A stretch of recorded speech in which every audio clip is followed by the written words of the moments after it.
Saludos, familia distrital, es un gran gusto saludarles al llegar al final de esta campaña distrital titulada Somos Uno.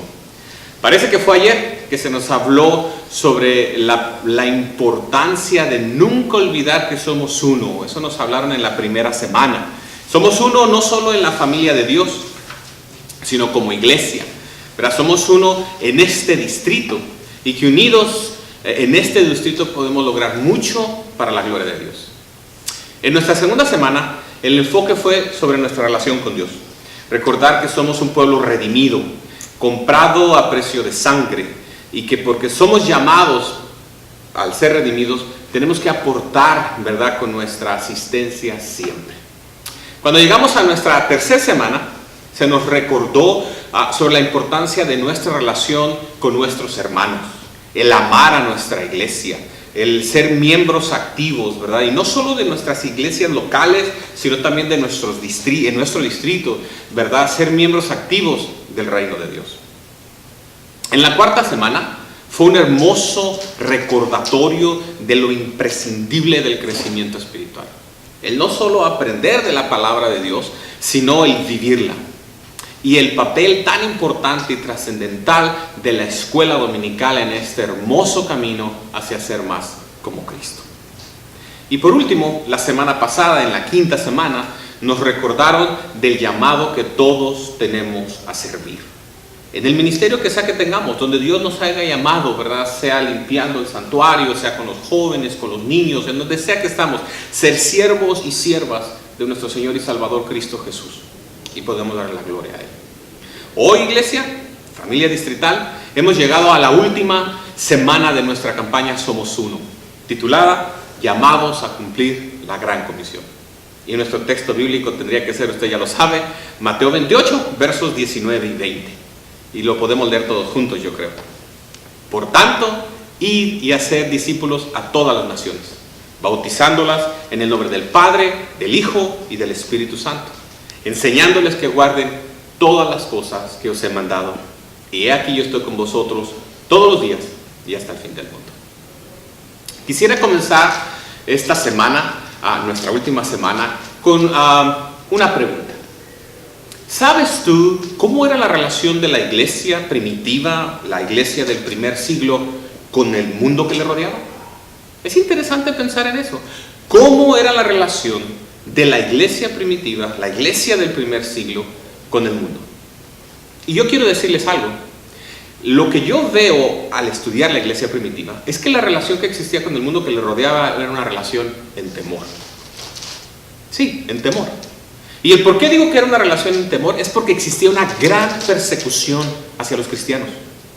Eran perseguidos. Todos aquellos que decían ser seguidores de Jesucristo eran perseguidos en ese tiempo. Y eran perseguidos no solamente por los religiosos de la época, por el gobierno de la época, ¿verdad? Eran los mismos aquellos que habían planeado la muerte de nuestro Señor Jesucristo, perseguían a sus seguidores.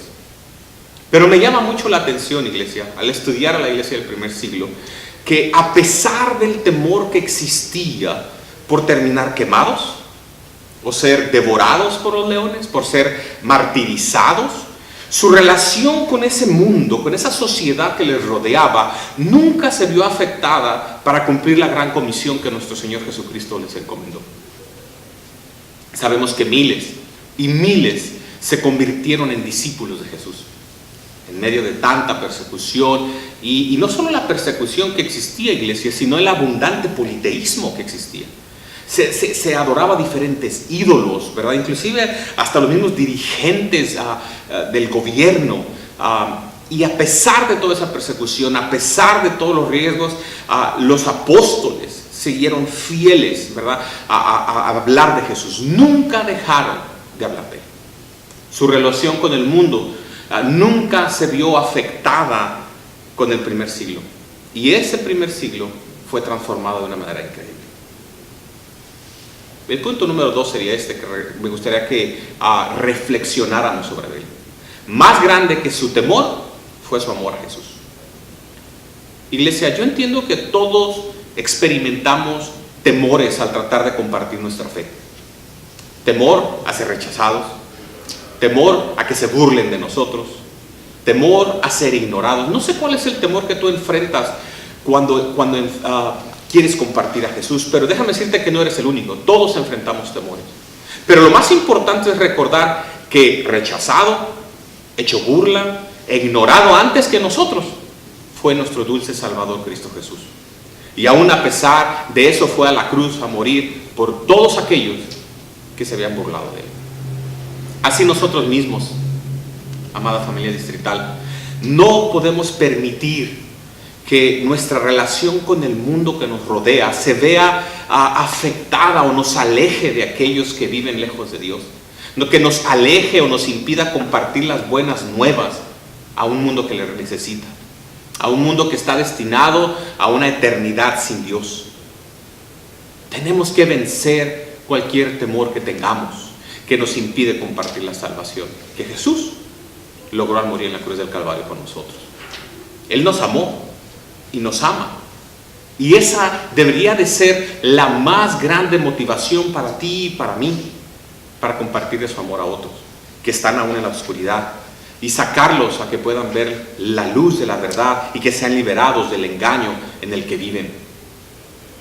La tercera cosa que te quiero mencionar, la cual yo creo que es clave para el poder que se obtuvo en la iglesia primitiva, es enfrentar nuestros temores con el fuego del Espíritu Santo. No podemos ignorar la realidad del por qué fue que la iglesia primitiva pudo tener el valor, pudo tener el coraje o el denuedo, para usar el lenguaje de la versión Reina Valera del 60, para vencer todo temor, inclusive los temores hacia la misma muerte, como les comentaba. ¿Cómo era posible, iglesia? ¿Cómo era posible de que un grupo de personas siguieran arriesgando sus propias vidas a alguien que había sido asesinado como un criminal, de la manera más cruel y vergonzosa, y seguirle muy a pesar de su propia vida? ¿Cómo? ¿Por qué? Me recuerdo las palabras de nuestro Señor Jesucristo antes de dejar a la tierra y de ser ascendido, ¿verdad? En Juan 16:7, Él nos dijo: les conviene que yo me vaya, porque si no me fuere, el Consolador no vendría a vosotros, mas si me fuere, os lo enviaré. Tiempo después podemos leer en capítulo 2 del libro de los Hechos, nos narra, nos cuenta cómo la tercera persona de la Trinidad, el Espíritu Santo, descendió y dio poder. Un poder, iglesia, poder que venció todo temor, un poder que venció toda duda, poder que capacitó a toda su iglesia. Y este poder está disponible para todos aquellos que le aman y le reciben como Salvador y están dispuestos a vivir para Él, dispuestos a morir al mundo, a vivir para Él. Y en otras palabras, lo que estoy diciendo es a vivir vidas consagradas a Él, a darnos por completo a Él, para que su iglesia sea una iglesia viva y activa en medio de un mundo que desesperantemente necesita de Jesús y de su amor. Pero ¿qué fue la estrategia que usaron? Y esto me lleva al último punto de la lección. ¿Cuál fue la mejor estrategia que la iglesia usó? ¿Sabe cuál fue? Nuevas obras. La manera que la iglesia del primer siglo le encontró la manera más rápida de expandirse y seguir compartiendo las buenas nuevas de Jesucristo, de que Jesús de Nazaret estaba vivo, que sanaba, que salvaba y daba vida eterna al que le seguía, era plantando nuevas obras. Y por nuevas obras no me refiero a abrir nuevas iglesias o inaugurar nuevos templos. No, me refiero a de que en cada hogar se enseñaba de Jesús. Sí, exactamente. Eran hogares donde nació el evangelio del Cristo resucitado durante el primer siglo. Hogares, familia distrital, hogares como el tuyo y como el mío, como el de tu vecino, el de tu hermano, el de tu prima, de tu sobrino, de tu tío, de todos aquellos que no conocen del evangelio. Hogares comunes y corrientes, hogares que tenían una característica en particular. ¿Y sabes cuál era esa? Que necesitaban la salvación y la paz de Jesucristo. Quisiera llegar al final de esta clase de la manera que comencé, haciéndoles una pregunta o un par de preguntas. ¿Conoces de algún hogar que necesite de Jesús? Te animo a que lo visites. Comparte a Jesús. Sé parte activa del reino de Cristo. Si conoces de algún hogar necesitado, ve, llévales las buenas nuevas. La segunda pregunta sería, ¿conoces ya de algún hogar donde se predique a Jesús? Asiste. Invita a alguien que no conozca de Jesús, que necesite de Él. La tercera pregunta que te tengo es esta. ¿Podría ser tu hogar un lugar donde nazca una nueva obra? ¿Podría ser tu hogar un lugar donde se predique la salvación de Jesús? Familia del distrital, se necesitan desesperadamente hogares que quieran ser luz en medio de la oscuridad.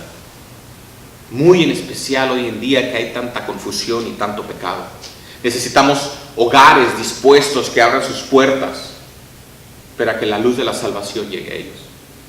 Necesitamos hogares como los del primer siglo. Hogares que venzan sus temores. No sé cuál es el temor que te detiene de abrir tu hogar o de asistir a un hogar a prepararte y a servir y a invitar a alguien a la salvación.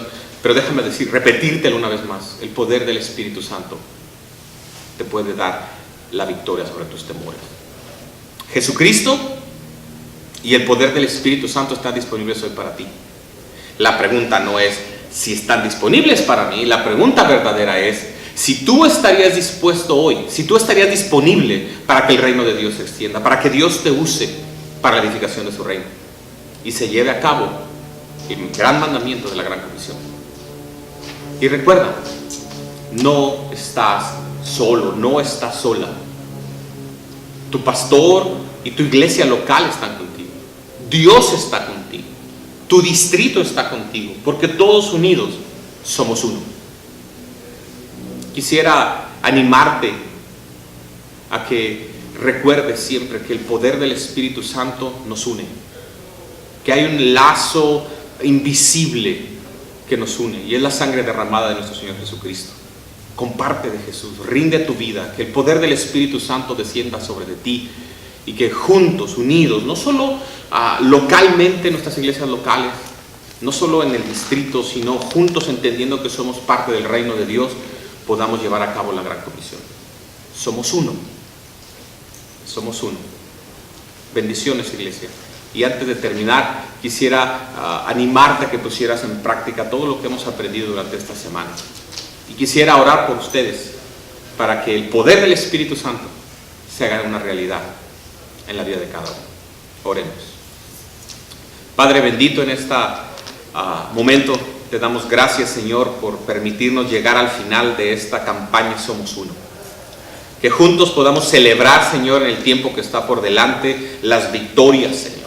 Que cuando lleguemos a nuestra asamblea distrital, Señor, podamos juntos celebrar las almas, Señor, que han sido alcanzadas, el compromiso que hemos hecho todos unidos como un distrito, como una familia. Que podamos, Señor, entender el poder que existe al entender que somos uno en ti. Gracias, Padre, por tantas bendiciones. Bendigo a tu iglesia en el nombre del Padre, del Hijo y del Espíritu Santo. Amén. Que el Señor les bendiga, iglesia. Sirvamos juntos.